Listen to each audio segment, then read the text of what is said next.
Imagine um mundo onde a linha entre o divino e o humano era quase invisível. Um mundo onde reis não eram apenas reis, mas filhos dos deuses. Onde heróis não eram apenas homens, mas candidatos à imortalidade. Onde um milagre podia transformar alguém comum em uma divindade diante dos olhos da multidão. Agora pense nisso. E se você estivesse lá? E se de repente as pessoas começassem a olhar para você não como um homem, mas como um Deus? Foi exatamente isso que aconteceu. Quando Paulo e Barnabé chegaram à cidade de Listra, tudo parecia seguir o curso normal de uma missão. Até que um milagre aconteceu. Um homem paralítico desde o nascimento foi curado. E naquele instante, algo mudou no olhar da multidão. Eles não viram apenas uma cura. Eles viram o divino tocando a terra. E então gritaram: deuses em forma humana desceram até nós. Por pouco, por muito pouco, os apóstolos não foram transformados em deuses. Mas por que essa reação foi tão imediata, tão natural, tão perigosa? Para entender isso, precisamos voltar e enxergar o mundo como eles enxergavam. Desde a antiguidade, especialmente no Oriente, a ideia de que governantes eram divinos não era exceção, era regra. No Egito, por exemplo, o faraó não era apenas um líder político. Ele era visto como alguém investido de poder divino, protegido pelos deuses, legitimado por eles. Sua autoridade não podia ser questionada, porque questionar o faraó era, de certa forma, questionar o próprio céu. Entre os gregos, a coisa não era muito diferente, mas talvez ainda mais perigosa, porque ali a fronteira entre deuses e homens era fluida.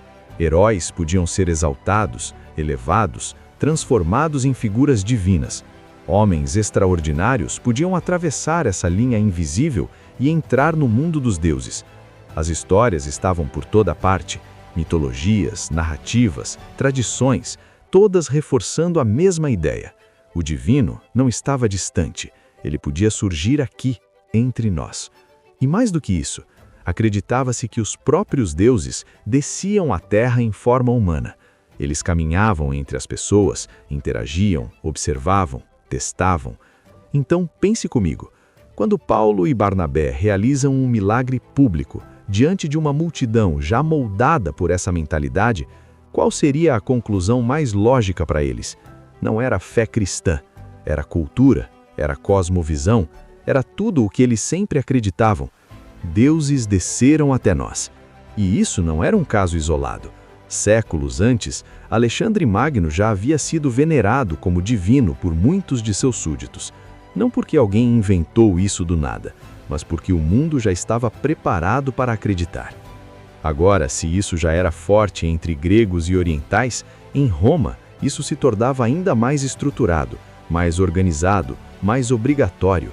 Cada cidade tinha seus próprios deuses, templos eram erguidos com imponência, festas eram celebradas ao longo do ano, a religião fazia parte da vida pública. Mas não só isso, ela fazia parte do Estado. Os deuses romanos não eram apenas figuras espirituais, eles participavam da política, influenciavam decisões, eram consultados antes de batalhas. Sacerdotes interpretavam sinais, oráculos orientavam caminhos e o povo seguia. O culto não era opcional, era uma obrigação civil. Recusar-se a participar não era apenas um ato religioso, era um ato político, era quase uma afronta à ordem social. Durante o governo de Augusto, essa estrutura se expandiu ainda mais. Templos foram construídos por todo o império, na Grécia, na Itália, no Oriente, no norte da África. A religião estava em tudo, e todos estavam dentro dela, ou deveriam estar. Mas havia um grupo que começava a tensionar esse sistema: os judeus, e posteriormente os cristãos. Quando Herodes o Grande firmou acordos com Roma, alguns privilégios foram garantidos. Os judeus não precisariam trabalhar no sábado, não precisariam servir ao exército romano e, principalmente, não precisariam cultuar os deuses do império. Eles apenas orariam em favor do imperador. E isso mudou tudo, porque nos primeiros anos, os cristãos eram vistos como uma extensão do judaísmo e, por isso, herdaram essa proteção. Mas havia um problema. O cristianismo começou a crescer e não apenas entre judeus, mas entre gentios, povos de diferentes culturas, diferentes crenças, diferentes histórias. E com esse crescimento vieram os conflitos, as tensões, as desconfianças, e aos poucos aquelas proteções começaram a desaparecer. Agora os cristãos estavam expostos em um mundo onde recusar-se a adorar os deuses era perigoso, recusar-se a participar dos rituais era suspeito, recusar-se a reconhecer o divino em figuras humanas era quase ofensivo. E aqui entra um detalhe crucial. No Império Romano, praticamente toda a carne consumida vinha de sacrifícios. Parte era queimada, parte ficava com os sacerdotes, parte era vendida nos mercados, parte era distribuída. E muitas vezes as pessoas se reuniam em banquetes dentro dos próprios templos, comiam juntos, celebravam juntos, participavam juntos. Tudo isso em honra aos deuses e com um objetivo claro: garantir proteção, evitar desgraças, afastar o infortúnio. Agora pense, recusar-se a participar disso não era apenas uma escolha espiritual, era se excluir da vida social, era se colocar à margem, era se tornar estranho. E em meio a tudo isso, havia ainda outro elemento: a busca por milagres. O povo vivia com medo, doenças, espíritos malignos, forças invisíveis. A sensação era de vulnerabilidade constante. E por isso, qualquer manifestação de poder sobrenatural atraía a atenção imediata. Curandeiros surgiam, religiões de mistério prometiam salvação, cultos ofereciam proteção. O deus Asclépio, por exemplo, era amplamente venerado. Seus templos recebiam doentes que dormiam esperando cura durante a noite. Paralíticos, cegos, mudos, todos esperando um encontro com o divino enquanto dormiam. E havia também o culto a Mitras, um deus da luz, associado à vitória, muito popular entre soldados. Seus seguidores passavam por rituais, iniciações, banquetes sagrados e acreditavam que após a morte seriam julgados, pesados e, se aprovados, entrariam no mundo da luz. Percebe o padrão? Proteção, salvação, milagres, divinização, tudo isso já fazia parte da estrutura mental daquele mundo. E então, voltamos à Listra. Um paralítico é curado, diante de todos, sem ritual, sem templo, sem sistema, apenas poder, imediato, visível, inquestionável. O que aquela multidão poderia concluir? Que aquilo vinha de Deus? Ou que aqueles homens eram deuses?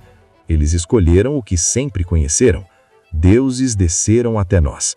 E aqui está o ponto central, o momento crítico, o risco real. Porque se Paulo e Barnabé aceitassem aquilo, se permitissem aquela interpretação, o cristianismo nasceria já corrompido, misturado, confundido, absorvido pela cultura ao redor.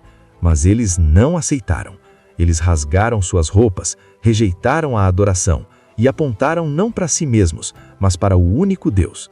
E é aqui que está o verdadeiro tesouro dessa história. A tentativa de divinizar os apóstolos não foi um acidente, foi o resultado de séculos de construção cultural, de uma mentalidade onde o divino podia ser atribuído a qualquer um que demonstrasse poder. O perigo era real e a resposta precisava ser clara. O cristianismo não permitiria essa confusão. Não haveria meio termo. Criador é criador, criatura é criatura. E essa distinção precisava ser preservada a qualquer custo, porque sem ela, tudo se perderia. E talvez esse seja o ponto mais atual de todos, porque ainda hoje a tentação continua de elevar homens, de idolatrar figuras, de atribuir autoridade absoluta a pessoas, ideias, sistemas. A história de Listra nos confronta e nos lembra: a verdadeira fé nunca transforma homens em deuses. Ela sempre aponta para Deus e somente para Ele. Agora me diz, você já tinha parado para pensar o quão perigoso foi esse momento? E como por pouco a história poderia ter sido diferente? Deixa aqui nos comentários a sua visão e me conta. Hoje, será que ainda corremos o risco de repetir o mesmo erro?